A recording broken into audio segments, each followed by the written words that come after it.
மதுரை அருகே ஒரு சிறிய கிராமத்துல சின்னம்மா என்ற ஏழை பெண் வாழ்ந்து வந்தா. அவளுக்கு கணவன் இல்ல, 2 பிள்ளைகள் மட்டும்தான். கூலி வேலை செஞ்சுதான் வாழ்க்கை நடத்திட்டு இருந்தா. வீடு என்பதே 4 சுவர் மட்டும்தான். ஆனா தினமும் இரவு வீட்டு வாசல்ல ஒரு சிறிய மண் விளக்கு ஒண்ணு ஏற்றி வைப்பா.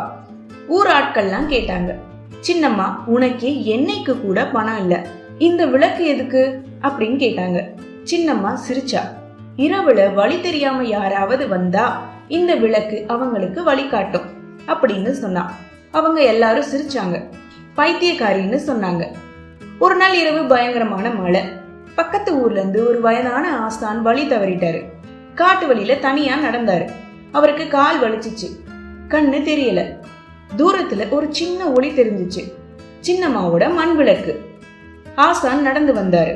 சின்னம்மா கதவு திறந்து விட்டா, சோறு போட்டா, தங்க இடம் கொடுத்தா. மறுநாள் காலை ஆசான் கிளம்பும் போது கேட்டாரு, உனக்கு என்ன வேணும் அம்மா, கேளு தருவேன். சின்னம்மா தன் பிள்ளைகளை காட்டினா. என் பிள்ளைகளுக்கு படிப்பு கத்து கொடுங்க ஐயான்னு சொன்னா. அவ்வளவுதான் வேணும். ஆசானோட கண்கள் நிரம்பின. அன்றிலிருந்து ஆசான் தினமும் வந்து பிள்ளைகளுக்கு படிப்பு சொல்லி கொடுத்தாரு.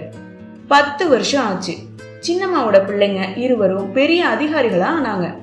ஊர் மக்கள்லாம் கேட்டாங்க, சின்னம்மா உன் பிள்ளைங்க இவ்வளவு உயர்ந்துட்டாங்க, ரகசியம் என்ன? சின்னம்மா வாசல் விளக்க காட்டினா. இந்த சின்ன விளக்குதான் இருட்டுல வழிகாட்டுச்சு. பிறருக்கு வெளிச்சம் கொடுத்தா உனக்கும் வெளிச்சம் கிடைக்கும். இந்த கதையோட நீதி என்ன தெரியுமா? உன்னிடம் கொஞ்சமே இருந்தாலும் கொடு, சின்ன விளக்கும் பெரிய இருளை போக்கும்.